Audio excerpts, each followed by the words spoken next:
എല്ലാവർക്കും നമസ്കാരം. വണ്ടി അനലിസ്റ്റിൻ്റെ മറ്റൊരു എപ്പിസോഡിലേക്ക് സ്വാഗതം. അപ്പോൾ നമ്മൾ ഇന്നൊരു പുതിയ വീഡിയോ ആയിട്ട് വന്നിരിക്കുകയാണ്. അപ്പോൾ ഈ ചാനൽ പുതുതായിട്ട് വിസിറ്റ് ചെയ്യുന്ന ഒരാൾക്ക് കൺഫ്യൂഷൻ ആകും, എന്താണ് ഈ വണ്ടി അനലിസ്റ്റ്, എങ്ങനെയാണ് വണ്ടിയുടെ റിവ്യൂ ചെയ്യാൻ വേണ്ടി പോകുന്നത്. അപ്പോൾ നമ്മൾ ഈ ചാനലിലൂടെ ചെയ്യുന്നത് വണ്ടിയുടെ റിവ്യൂ അല്ല, നമ്മൾ വേരിയൻ്റ് എക്സ്പ്ലെയിൻ ചെയ്യാനാണ് ശ്രമിക്കുന്നത്. അതായത് നിങ്ങളൊരു വാഹനം വാങ്ങാൻ വേണ്ടി പോകുമ്പോൾ നിങ്ങൾക്ക് ഉണ്ടാകാൻ പോകുന്നൊരു കൺഫ്യൂഷനാണ് ഒരു വാഹനത്തിൻ്റെ ഏത് വേരിയൻ്റ് സെലക്ട് ചെയ്യണം എന്നുള്ളത്. അപ്പോൾ നമ്മൾ അങ്ങനെയുള്ള കൺഫ്യൂഷനായിട്ടാണ് ഇവിടെ ശ്രമിക്കുന്നത്. അപ്പോൾ നിങ്ങൾ ഈ വീഡിയോ കണ്ട് ഇഷ്ടപ്പെട്ടിട്ടുണ്ടെങ്കിൽ തീർച്ചയായിട്ടും ലൈക്ക് ചെയ്യുക. പിന്നെ നമ്മൾ ഇന്ന് ഡിസ്കസ് ചെയ്യാൻ പോകുന്ന വാഹനം ആരെങ്കിലുമൊക്കെ വാങ്ങാൻ വേണ്ടി പോകുന്നുണ്ടെങ്കിൽ അവരിലേക്ക് ഈ വീഡിയോ ഒന്ന് ഷെയർ ചെയ്ത് കൊടുക്കുക. പിന്നെ തീർച്ചയായിട്ടും വീഡിയോ കണ്ട് ഇഷ്ടപ്പെട്ടിട്ടുണ്ടെങ്കിൽ നമ്മുടെ ചാനൽ ഒന്ന് സബ്സ്ക്രൈബ് ചെയ്യാനായിട്ട് കൺസിഡർ ചെയ്യുക. അപ്പോൾ നമ്മൾ ഇന്ന് അനലൈസ് ചെയ്യുന്ന വാഹനം മാരുതി സുസുക്കിയുടെ അർബൻ SUV എന്ന് വിളിക്കുന്ന ഇഗ്നിസ് എന്ന് പറയുന്ന മോഡലാണ്. വീഡിയോയിലേക്ക് പോകുന്നതിന് മുമ്പായിട്ട് നിങ്ങൾക്ക് ഈ വീഡിയോ പൂർണ്ണമായിട്ടും കാണാൻ താല്പര്യമില്ലെങ്കിൽ ഞാൻ ഈ വീഡിയോനെ പല സെക്ഷനായിട്ട് തിരിച്ചിട്ടുണ്ട്. അതിൻ്റെ ടൈം സ്റ്റാമ്പ് ഞാൻ താഴെ കൊടുത്തിട്ടുണ്ട്. അപ്പോൾ നിങ്ങൾക്ക് സീക്ക് ചെയ്ത് കാണാവുന്നതാണ്.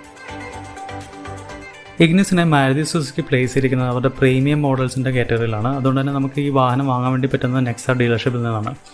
2017 ആദ്യമായിട്ട് ഇഗ്നിസ് ഇന്ത്യയിൽ ലോഞ്ച് ആവുന്നത്. പിന്നീട് 2019 ചെറിയൊരു മൈൽഡ് അപ്ഡേറ്റ് ഒക്കെ കൊടുത്തു. അത് കഴിഞ്ഞ് 2020 വന്നപ്പോഴേക്കും അതിന് ചെറിയ ഫേസ് ലിഫ്റ്റ് ഒക്കെ കൊടുത്ത് ഓട്ടോ എക്സ്പോയിൽ ആദ്യമായിട്ട് അവർ ഷോക്കേസ് ചെയ്തിരുന്ന വാഹനം. മാരുതി സുസുക്കിയുടെ ഇഗ്നിസ് എന്ന് പറയുന്ന വാഹനം പലപ്പോഴും പലരും പറഞ്ഞു കേട്ടിട്ടുണ്ട് ഒരു വെറൈറ്റി ലുക്കിംഗ് കാറാണ്, അല്ലെങ്കിൽ ഒരു റെട്രോ ലുക്കിംഗ് കാറാണ് എന്നൊക്കെ ഉള്ളത്. അപ്പോൾ അതിനുള്ളൊരു കാരണം എന്ന് വെച്ച് കഴിഞ്ഞാൽ ഇഗ്നിസ് ഡിസൈൻ ചെയ്തിരിക്കുന്നത് സുസുക്കിയുടെ പഴയൊരു മോഡലുണ്ട്, 1979 ഇറങ്ങിയ സെർവോ എന്ന് പറയുന്നൊരു മോഡൽ. അതിനെ ബേസ് ചെയ്തുകൊണ്ടാണ് ഇഗ്നിസ് എന്ന് പറയുന്ന വാഹനം ഡിസൈൻ ചെയ്തത്. അപ്പോൾ അതിനകത്ത് നിന്ന് പെട്ടെന്ന് നമുക്ക് കാണാൻ പറ്റുന്ന, അല്ലെങ്കിൽ കുറച്ചും കൂടെ വിസിബിൾ ആയിട്ടുള്ള ഒരു സിമിലാരിറ്റി എന്ന് പറയാനായിട്ട് ഈ സെർവോ എന്ന് പറയുന്ന മോഡലിൻ്റെ സി പില്ലറിൽ വരുന്ന ആ 3 ലൈൻസ് അതേപടി കോപ്പി ചെയ്ത് നമ്മൾ ഇഗ്നിസിൽ കാണാൻ പറ്റും എന്നുള്ളതാണ്. അപ്പോൾ നമുക്ക് വാഹനത്തിൻ്റെ ബേസിക് ഇൻഫർമേഷനിലേക്ക് പോകാം, like the price, engine specification and dimensions. ഇപ്പോൾ പ്രൈസിലേക്ക് പോകുന്നതിന് മുമ്പായിട്ട് മാരുതി ഇഗ്നിസിനെ പ്ലേസ് ചെയ്തിരിക്കുന്നത് അവരുടെ പ്രീമിയം കാറ്റഗറി വെഹിക്കിളായിട്ടാണ്. അപ്പോൾ പ്രീമിയം കാറ്റഗറി വെഹിക്കിൾസ് അവർ നെക്സ ഔട്ട്ലെറ്റിലൂടെയാണ് വിൽക്കുന്നത്. നെക്സ ഔട്ട്ലെറ്റിലൂടെ വിൽക്കുന്ന എല്ലാ മോഡൽസിൻ്റെയും ഒരു വേരിയൻ്റ് കാറ്റഗറൈസേഷൻ പറയുകയാണെങ്കിൽ സിഗ്മേനെ അവർ സിഗ്മ എന്ന് പറയുന്നത് ബേസ് മോഡലാണെങ്കിൽ അതിന് മുകളിൽ വരുന്നതിന് ഡെൽറ്റ, അതിന് മുകളിലുള്ള സീറ്റ, പിന്നെ ടോപ്പ് മോഡൽസിന് ആൽഫ എന്നാണ് അവർ കാറ്റഗറൈസ് ചെയ്തിരിക്കുന്നത്. അപ്പോൾ 2021 ഏപ്രിലിൽ മാരുതിയുടെ എല്ലാ വാഹനങ്ങൾക്കും ഒരു പ്രൈസ് ഇൻക്രീസ് ഉണ്ടായിട്ടുണ്ടായിരുന്നു. അപ്പോൾ 2020 നിന്ന് 2021 വന്നപ്പോഴേക്കും ഇഗ്നിസിൻ്റെ പ്രൈസ് ഇൻക്രീസ് നമുക്ക് നോക്കാം എന്താണെന്നുള്ളത്. സിഗ്മയ്ക്ക്, അതായത് ബേസ് മോഡലിൻ്റെ മാനുവൽ വേരിയൻറ്റിന് 9,000 രൂപയുടെ പ്രൈസ് ഇൻക്രീസ് ഉണ്ടായിട്ടുണ്ടായിരുന്നു. ഓൾമോസ്റ്റ് 10,000 രൂപയുടെ പ്രൈസ് ഇൻക്രീസ് ഉണ്ടായിട്ടുണ്ടായിരുന്നു. അതുപോലെ ഡെൽറ്റ, സീറ്റ, ആൽഫ എന്നീ മാനുവൽ വേരിയൻസിന് 18,000 മുതൽ 19,000 രൂപയുടെ പ്രൈസ് ഇൻക്രീസ് ഉണ്ടായിട്ടുണ്ടായിരുന്നു. ഡെൽറ്റ വേരിയൻ്റ് മുതലാണ് ഇതിനകത്ത് AMT ട്രാൻസ്മിഷൻ അല്ലെങ്കിൽ ഏജിസ് എന്ന് വിളിക്കുന്ന ഓട്ടോമാറ്റിക് ട്രാൻസ്മിഷൻ സ്റ്റാർട്ട് ചെയ്യുന്നത്. അപ്പോൾ ഡെൽറ്റ, സീറ്റ, ആൽഫ എന്നീ ഏജിസ് വേരിയൻസിന് 21,000 മുതൽ 22,000 രൂപയുടെ പ്രൈസ് ഇൻക്രീസ് 2021 ഉണ്ടായിട്ടുണ്ട്. ഇഗ്നിസിൻ്റെ മാനുവൽ ട്രാൻസ്മിഷനും ഓട്ടോമാറ്റിക് ട്രാൻസ്മിഷനും തമ്മിലുള്ള പ്രൈസ് ഡിഫറൻസ് എന്ന് പറയുന്നത് 50,000 രൂപയാണ് ഓരോ വേരിയൻറ്റിലും. ഇഗ്നിസിൻ്റെ എഞ്ചിൻ സ്പെക്ക് നോക്കുകയാണെങ്കിൽ ഒരു 1.2 ലിറ്റർ VVT പെട്രോൾ എഞ്ചിനാണ് കൊടുത്തിരിക്കുന്നത്. നേരത്തെ സ്വിഫ്റ്റിൽ വന്നിരിക്കുന്ന അതേ എഞ്ചിനാണിത്. നിങ്ങൾക്കറിയാം മാരുതിക്ക് ഇപ്പോൾ ഡീസൽ എഞ്ചിൻ്റെ ഒരു ഓപ്ഷൻ ഒരു മോഡൽസിലും തന്നെ വരുന്നില്ല. അപ്പോൾ ഈ എഞ്ചിൻ പ്രൊഡ്യൂസ് ചെയ്യുന്നത് 83 PS മാക്സിമം പവറും 130 Nm പീക്ക് ടോർക്കുമാണ് മാക്സിമം പ്രൊഡ്യൂസ് ചെയ്യുന്നത്. ഈ സെഗ്മെൻറ്റിലെ മറ്റു വാഹനങ്ങൾ വെച്ച് കമ്പയർ ചെയ്യുമ്പോൾ വാഗ്നർ ഞാൻ എന്തുകൊണ്ട് ഉൾപ്പെടുത്തിയെന്ന് വെച്ചാൽ ഇഗ്നിസിൽ വരുന്ന അതേ 1.2 ലിറ്റർ എഞ്ചിൻ ഇപ്പോൾ വാഗ്നറിലും ഒരു ഓപ്ഷണലായിട്ട് അവൈലബിൾ ആണ്. സൈസിൻ്റെ കാര്യത്തിലാണെങ്കിലും പ്രൈസിൻ്റെ കാര്യത്തിലാണെങ്കിലും ഈ 1.2 ലിറ്റർ വരുന്ന വേരിയൻറ്റ് ഇഗ്നിസിനോട് വളരെ കമ്പയറബിൾ ആണ്. അതുകൊണ്ടാണ് ഞാൻ വാഗ്നറിനെ കൂടി ഈ സെഗ്മെൻറ്റിലേക്ക് ഉൾപ്പെടുത്തിയത്. ഈ സെഗ്മെൻറ്റിൽ ഗ്രാൻഡ് ഐറ്റൺ നിയോസിൻ്റെ 1 ലിറ്റർ ടർബോ പെട്രോൾ വേരിയൻറ്റും ടിയാഗോയിൽ മാത്രമാണ് 3 സിലിണ്ടർ എഞ്ചിൻസ് വരുന്നത്. പൊതുവെ 4 സിലിണ്ടർ എഞ്ചിൻസ് കുറച്ചും കൂടെ റിഫൈൻഡ് ആയിട്ടുള്ള എഞ്ചിൻസാണ്. പവർ ഔട്ട്പുട്ടിൻ്റെ കാര്യത്തിൽ നോക്കുകയാണെങ്കിൽ ഗ്രാൻഡ് ഐറ്റൺ നിയോസിൻ്റെ 1 ലിറ്റർ ടർബോ പെട്രോൾ വേരിയൻ്റാണ് ഇതിനകത്ത് ഏറ്റവും പവർഫുൾ ആയിട്ടുള്ള എഞ്ചിൻ. എന്നാൽ ആ ഒരു എഞ്ചിൻ മാറി നിർത്തി കഴിഞ്ഞാൽ ഏറ്റവും പവർഫുൾ ആയിട്ടുള്ള എഞ്ചിൻ സ്വിഫ്റ്റിൻ്റെ തന്നെയാണ്. അത് പവർ ടു വെയിറ്റ് റേഷ്യോൻ്റെ കാര്യം നോക്കുകയാണെങ്കിലും സ്വിഫ്റ്റാണ് ഇവിടെ ഏറ്റവും ബെറ്ററായിട്ട് പെർഫോം ചെയ്യുന്നത്. എന്നാൽ ഇതിന് മുമ്പുണ്ടായിരുന്ന സ്വിഫ്റ്റിൽ ഇഗ്നിസിൽ വന്ന അതേ എഞ്ചിൻ അതേ ട്യൂണിങ്ങിലായിരുന്നു നേരത്തെ ഉണ്ടായിരുന്നത്. ഇപ്പോൾ റീസെൻറ്റ് ഫേസ് ലിഫ്റ്റ് വന്നപ്പോൾ സ്വിഫ്റ്റിൻ്റെ എഞ്ചിനിലും ചെറിയൊരു അപ്ഡേറ്റ് വന്നിട്ടുണ്ട്. അതുകൊണ്ടാണ് ഇതിൻ്റെ ട്യൂണിങ്ങിലും വ്യത്യാസം വന്നിരിക്കുന്നത്. പവർ ടു വെയിറ്റ് റേഷ്യോയും ടോക്ക് ടു വെയിറ്റ് റേഷ്യോയും ഇഗ്നിസിൻ്റെ കമ്പയർ ചെയ്യുമ്പോൾ വാഗ്നറിൻ്റെ കുറച്ചും കൂടെ ബെറ്റർ ആയിട്ട് കാണാം. അതെന്തുകൊണ്ടാണെന്ന് വെച്ചാൽ വാഗ്നറിൻ്റെ കർബ് വെയിറ്റ് ഇഗ്നിസിനെ കാട്ടി കുറവാണ്. ഈ കർബ് വെയിറ്റ് കുറയുമ്പോൾ ഉണ്ടാകുന്ന പ്രശ്നം എന്ന് വെച്ച് കഴിഞ്ഞാൽ ആ വാഹനത്തിൻ്റെ സ്റ്റെബിലിറ്റിനെയും സേഫ്റ്റിനെയും ബാധിക്കും എന്നുള്ളതാണ് ഒരു പ്രശ്നം. അത് വെച്ച് നോക്കുകയാണെങ്കിൽ ടിയാഗോയുടെ പവർ ടു വെയിറ്റ് റേഷ്യോയും ടോക്ക് ടു വെയിറ്റ് റേഷ്യോയും കുറച്ചും കൂടെ കുറവാണ് ഇഗ്നിസിനെ കാട്ടി. അതെന്തുകൊണ്ടാണെന്ന് വെച്ച് കഴിഞ്ഞാൽ നമുക്കറിയാം ടാറ്റയുടെ വണ്ടികൾ പൊതുവെ ഭയങ്കര സേഫ്റ്റിക്കാണ് ഇമ്പോർട്ടൻസ് കൊടുക്കുന്നത്. അതുകൊണ്ട് തന്നെ അതിൻ്റെ കർവ് വെയിറ്റ് കുറച്ചുകൂടെ കൂടുതലാണ് ഇഗ്നിസിനെ വെച്ച് കമ്പയർ ചെയ്യുമ്പോൾ. എന്നാൽ ടിയാഗോയുടെ പീക്ക് ടോർക്ക് എന്ന് പറയുന്നത് 130 ന്യൂട്ടൺ മീറ്റേഴ്സ് 3300 RPM തന്നെ ഹിറ്റാവുന്നു. അതിന് റിസൾട്ട് ചെയ്യുന്നത് അതിൻ്റെ ഇനിഷ്യൽ ടോർക്ക്, അതായത് ഇനിഷ്യൽ പുള്ളിങ് എന്ന് പറയുന്നത് ബെറ്റർ ആയിരിക്കും മറ്റു വാഹനങ്ങൾ വെച്ച് കമ്പയർ ചെയ്യുമ്പോൾ. ഈ വാഹനങ്ങളെല്ലാം തന്നെ 5 സ്പീഡ് മാനുവൽ ട്രാൻസ്മിഷനിൽ അവൈലബിൾ ആണ്. എന്നാൽ ഗ്രാൻഡ് ഐറ്റൺ നിയോസിൻ്റെ 1 ലിറ്റർ ടർബോ പെട്രോൾ വേരിയൻ്റ് മാത്രം ഓട്ടോമാറ്റിക് ട്രാൻസ്മിഷനിനകത്ത് വരുന്നില്ല. അതുതന്നെയാണ് ആ ഒരു എഞ്ചിൻ്റെ ഒരു ഡ്രോബാക്ക് എന്ന് പറയുന്നത്. നമുക്കറിയാം പൊതുവേ മാരുതിയുടെ വണ്ടികൾ ഏറ്റവും ഫ്യൂവൽ എഫിഷ്യൻ്റ് ആയിട്ടുള്ള എഞ്ചിനാണ് തരാറുള്ളത്. ഇതിനകത്ത് ഏറ്റവും ഫ്യൂവൽ എഫിഷ്യൻ്റ് ആയിട്ടുള്ള വാഹനം എന്ന് സ്വിഫ്റ്റാണ്. ഇതിന് മുമ്പുള്ള സ്വിഫ്റ്റിലും സ്വിഫ്റ്റ് തന്നെയായിരുന്നു ഏറ്റവും ഫ്യൂവൽ എഫിഷ്യൻ്റ് ആയിട്ടുള്ള വാഹനം. ഇപ്പോൾ പുതിയ അപ്ഡേറ്റ് വന്നപ്പോഴും അതിൻ്റെ ഫ്യൂവൽ എഫിഷ്യൻസി കുറച്ചുകൂടി കൂടി എന്ന് മാത്രമേ ഉള്ളൂ. സ്വിഫ്റ്റ് കഴിഞ്ഞാൽ ഏറ്റവും ഫ്യൂവൽ എഫിഷ്യൻ്റ് ആയിട്ടുള്ള വാഹനം ഇഗ്നിസ് ആണ്. അപ്പോൾ നമുക്ക് പൊതുവേ ഓവറോൾ നോക്കുകയാണെങ്കിൽ നമുക്ക് വളരെ അഫോർഡബിൾ ആയിട്ടുള്ളതും എന്നാൽ പെർഫോമൻസിൻ്റെ കാര്യത്തിലും ഒരു ഓവറോൾ മികച്ചു നിൽക്കുന്നത് ഇഗ്നിസ് ആണ് തന്നെ വേണം നമുക്ക് പറയാനായിട്ട്. ഇനി നമുക്ക് ഇഗ്നിസിൻ്റെ ഡയമെൻഷൻസ് ചെക്ക് ചെയ്യാം. ഇഗ്നിസ് എന്ന് പറയുന്നത് ഒരു B1 സെഗ്മെൻറ്റ് വാഹനമായതുകൊണ്ട് തന്നെ ഇതിൻ്റെ ഓവറോൾ ലെങ്ത് എന്ന് പറയുന്നത് 4 മീറ്ററിൽ താഴെയായിരിക്കും. ഇഗ്നിസിനെ ഈ സെഗ്മെൻറ്റിലെ മറ്റ് വാഹനങ്ങൾ വെച്ച് കമ്പയർ ചെയ്യുകയാണെങ്കിൽ സ്വിഫ്റ്റ് കഴിഞ്ഞാൽ വിഡ്ത്ത് കൂടിയ വാഹനമാണ് ഇഗ്നിസ് എന്ന് പറയുന്നത്. അതായത് Grand i ten Nios, Tiago, wagon R എന്നീ വാഹനങ്ങളെ വെച്ച് കമ്പയർ ചെയ്യുകയാണെങ്കിൽ വൈഡസ്റ്റ് ആണ് ഇഗ്നിസ് എന്ന് പറയുന്നത്. പൊതുവേ നമുക്ക് വാഗ്നറിനെ വെച്ച് നോക്കുകയാണെങ്കിൽ വാഗ്നർ കുറച്ചും കൂടെ വലുതാണെന്ന് തോന്നുമെങ്കിലും പേപ്പേഴ്സിൽ ഏറ്റവും വിഡ്ത്ത് കൂടിയ വാഹനം ഇഗ്നിസ് ആണ്. ഹൈറ്റിൻ്റെ കാര്യത്തിൽ വാഗ്നർ കഴിഞ്ഞാൽ ഏറ്റവും ഹൈറ്റ് ഓഫർ ചെയ്യുന്ന വാഹനമാണ് ഇഗ്നിസ് എന്ന് പറയുന്നത്. എന്തുകൊണ്ടാണെന്ന് വെച്ചാൽ നമുക്കറിയാം പൊതുവേ വാഗ്നറും ഇഗ്നിസും പ്രോപ്പർ ടോൾ ബോയ് ഡിസൈൻസ് ആണ്. അതുകൊണ്ട് തന്നെ നമുക്ക് ഉള്ളിൽ കയറി ഇരിക്കുമ്പോൾ ആവശ്യത്തിനുള്ള നമുക്ക് ഹെഡ് റൂം സ്പേസ് അത് ഓഫർ ചെയ്യുന്നുണ്ട്. വീൽ ബേസിൻ്റെ കാര്യത്തിലാണെങ്കിൽ സ്വിഫ്റ്റും ഗ്രാൻഡ് ഐറ്റൺ നിയോസും സിമിലറാണ്. അതുപോലെ തന്നെ ഇഗ്നിസും വാഗ്നറും സിമിലറാണ്. ടിയാഗോ ഈ കൂട്ടത്തിൽ കുറച്ചും കൂടെ കുറവാണ് ടിയാഗോയുടെ വീൽ ബേസ് എന്ന് പറയുന്നത്. പിന്നെ ഗ്രൗണ്ട് ക്ലിയറൻസിൻ്റെ കാര്യത്തിലാണ് ഇഗ്നിസ് തിളങ്ങുന്നത്. അതായത് 180 mm ആണ് ഇതിൻ്റെ ഗ്രൗണ്ട് ക്ലിയറൻസ് എന്ന് പറയുന്നത്. മറ്റ് ഒരു മോഡൽസിനും ഓഫർ ചെയ്യാൻ പറ്റുന്ന ഗ്രൗണ്ട് ക്ലിയറൻസ് ആണ് ഇഗ്നിസിനുള്ളത്. അതുകൊണ്ട് ഏത് കുണ്ടിലും കുഴിയിലും കൊണ്ടിട്ടാലും സുഖമായിട്ട് ഈ വണ്ടി എടുത്തുകൊണ്ട് പോകാം. പുറമേ ഉള്ള ഇന്ത്യക്ക് പുറത്തൊക്കെ ആണെങ്കിൽ ഓൾ ഗ്രിപ്പ് എന്നുള്ളൊരു മോഡലും കൂടെ ഉണ്ട്. 4 വീൽ ഡ്രൈവ് ആണ് ഇഗ്നിസിൻ്റെ. അതൊക്കെ ആണെങ്കിൽ സൂപ്പറാണ്. പ്രോപ്പർ ഒരു കോമ്പാക്റ്റ് SUV ആണ് ഇഗ്നിസ് എന്ന് വേണമെങ്കിൽ പറയാം. പിന്നെ ബൂട്ട് സ്പേസിൻ്റെ കാര്യം വരുമ്പോൾ മാത്രം വാഗ്നറാണ് ഈ കൂട്ടത്തിൽ ഏറ്റവും തിളങ്ങുന്നത്. 341 ലിറ്റേഴ്സാണ് വാഗ്നർ ഓഫർ ചെയ്യുന്ന ബൂട്ട് സ്പേസ്. ഇഗ്നിസിൻ്റെ എല്ലാ വേരിയൻറ്റിലും, അതായത് ബേസ് വേരിയൻ്റ് ആണെങ്കിലും ടോപ്പ് വേരിയൻ്റ് ആണെങ്കിലും എല്ലാ വേരിയൻറ്റിലും ഒരുപോലെ ടയർ സൈസ് എന്ന് പറയുന്നത് 15 ഇഞ്ചാണ്. ഇനി നമുക്ക് മാരുതി സുസുക്കി ഇഗ്നിസിൻ്റെ വേരിയൻറ്റ് വൈസ് ഫീച്ചേഴ്സ് നോക്കാം. ആദ്യം തന്നെ നമുക്ക് സിഗ്മ എന്ന് പറയുന്ന വേരിയൻറ്റിലേക്ക് പോകാം. ഇഗ്നിസിൻ്റെ ബേസ് വേരിയൻ്റായ സിഗ്മയുടെ എക്സ്-ഷോറൂം പ്രൈസ് എന്ന് പറയുന്നത് 4,99,000 റുപ്പീസാണ്. അതുപോലെ അതിൻ്റെ ഒരു approximate on road price in Kochi എന്ന് പറയുകയാണെങ്കിൽ അത് 5,79,000 റുപ്പീസാണ്. മറ്റു വേരിയൻസിൻ്റെ ഒരു അപ്രോക്സിമേറ്റ് ഓൺ റോഡ് പ്രൈസ് ഞാൻ ഈ വീഡിയോയുടെ അവസാനം കൊടുക്കുന്നതായിരിക്കും. താല്പര്യമുള്ളവർ അത് ചെക്ക് ചെയ്യാം. ഇപ്പോൾ സിഗ്മ വേരിയൻ്റെ ഫീച്ചേഴ്സിലേക്ക് പോകുന്നതിന് മുമ്പായിട്ട് ഈ സിഗ്മ എന്ന് പറയുന്ന വേരിയൻ്റ് മറ്റ് വേരിയൻ്റ്, അതായത് ഇതിൻ്റെ മുകളിലേക്ക് വരുന്ന വേരിയൻസുമായിട്ട് കമ്പയർ ചെയ്യുമ്പോൾ എന്താണ് വിസിബിൾ ആയിട്ടുള്ള ഒരു എക്സ്റ്റീരിയർ ചേഞ്ച് എന്ന് നോക്കുകയാണെങ്കിൽ ഇതിനകത്തൊരു ഫോഗ് ലാമ്പ് വരുന്നില്ല. അതുപോലെ വീൽ കവർ ഉണ്ടാവില്ല. പിന്നെ ഫ്രണ്ട് ഗ്രില്ലിന് ചുറ്റും ഒരു ഒരു ക്രോം സ്ട്രിപ്പ് വരുന്നുണ്ട് C-Type ആൽഫ വേരിയൻസിലും. അത് ഈ പറഞ്ഞ വേരിയൻറ്റിലുണ്ടാവില്ല. പിന്നെ പുറകിൽ നോക്കുകയാണെങ്കിൽ സ്പോയിലർ വരുന്നില്ല. പിന്നെ അതിൻ്റെ റൂഫ് റെയിൽസ് ഉണ്ടാവില്ല. ഇത്രയും കാര്യങ്ങളാണ് പെട്ടെന്ന് വിസിബിൾ ആയിട്ടുള്ള ചേഞ്ച് സിഗ്മ മറ്റ് വേരിയൻസിനെ വെച്ച് കമ്പയർ ചെയ്യുമ്പോൾ. കൂടാതെ ഈ വേരിയൻറ്റിൽ ഒരു ഓഡിയോ സിസ്റ്റം വരുന്നില്ല. സ്റ്റിയറിംഗ് മൗണ്ടഡ് കൺട്രോൾസ് ഇല്ല. ബേസിക് ആയിട്ടുള്ള ഒരു ഓഡോമീറ്റർ അല്ലെങ്കിൽ സ്പീഡോമീറ്റർ ആണ് കൊടുത്തിരിക്കുന്നത്. ടാക്കോമീറ്റർ അങ്ങനത്തെ ഒന്നും തന്നെ ഇൻസ്ട്രുമെൻ്റ് ക്ലസ്റ്ററിലില്ല. ഫുള്ളി ബ്ലാക്ക് ആയിട്ടുള്ള ഒരു ഇൻറ്റീരിയർ, അതായത് ഇതിന് മുകളിലേക്ക് വരുന്ന വേരിയൻസിലെല്ലാം 12 ടോൺ ഇൻറ്റീരിയേഴ്സ് ആണെങ്കിൽ ഇതിൽ ഫുള്ളി ബ്ലാക്ക് ആയിട്ടുള്ള ഒരു ഇൻറ്റീരിയേഴ്സാണ് കൊടുത്തിരിക്കുന്നത്. അപ്പോൾ എന്തൊക്കെ ഫീച്ചേഴ്സാണ് ഇതിനകത്ത് കൊടുത്തിരിക്കുന്നത് ചോദിച്ചു കഴിഞ്ഞാൽ സ്റ്റാൻഡേർഡ് സേഫ്റ്റി ഫീച്ചേഴ്സ് അല്ലാണ്ട് ഐസോഫിക്സ് കൊടുത്തിട്ടുണ്ട്, ഫ്രണ്ട് സീറ്റ് ബെൽറ്റ് പ്രിറ്റൻഷൻസ് കൊടുത്തിട്ടുണ്ട്, speed sensing auto door lock കൊടുത്തിട്ടുണ്ട്. അപ്പോൾ ഈ ടേബിളിൽ ഞാൻ ഇഗ്നിസിൻ്റെ സിഗ്മ വേരിയൻറ്റിൽ എല്ലാ സേഫ്റ്റി, ഫങ്ഷണൽ, സ്റ്റൈൽ റിലേറ്റഡ് ഫീച്ചേഴ്സും എന്തൊക്കെ ഉൾപ്പെടുത്തിയിട്ടുണ്ടെന്നുള്ളതിൻ്റെ ലിസ്റ്റ് ഞാൻ ഇവിടെ കൊടുത്തിട്ടുണ്ട്. നിങ്ങൾക്ക് പോസ് ചെയ്ത് കാണാവുന്നതാണ്.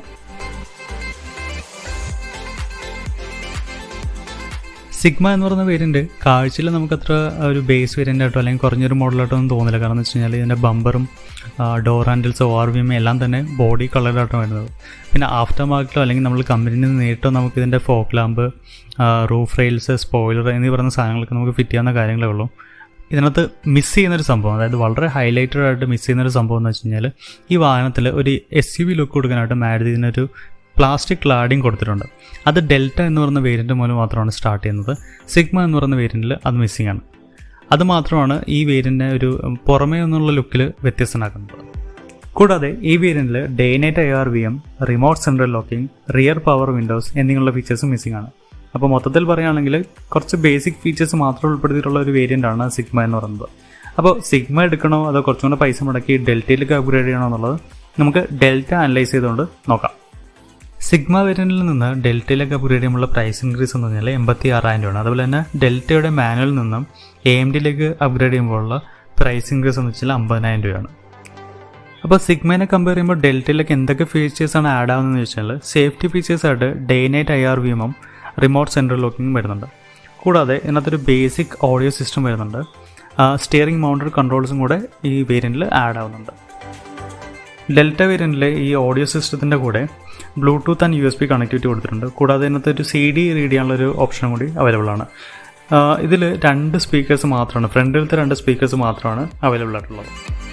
കൂടാതെ spoiler, wheel cover, indicator on ORVM, plastic cladding, roof rails എന്നിങ്ങനെയുള്ള ഫീച്ചേഴ്സും കൂടി ഡെൽറ്റ വേരിയൻറ്റിൽ ആഡ് ആവുന്നുണ്ട്. അതുമാത്രമല്ല റിയർ പവർ വിൻഡോസ് വരുന്നുണ്ട്. ഇലക്ട്രിക്കലി അഡ്ജസ്റ്റബിൾ ആയിട്ടുള്ള ORVM ആണ് കൊടുത്തിരിക്കുന്നത്. അഡ്ജസ്റ്റബിൾ റിയർ ഹെഡ് റെസ്റ്റ് കൊടുത്തിട്ടുണ്ട്. 60/40 സ്പ്ലിറ്റ് സീറ്റിൻ്റെ അവൈലബിലിറ്റി ഉണ്ട്.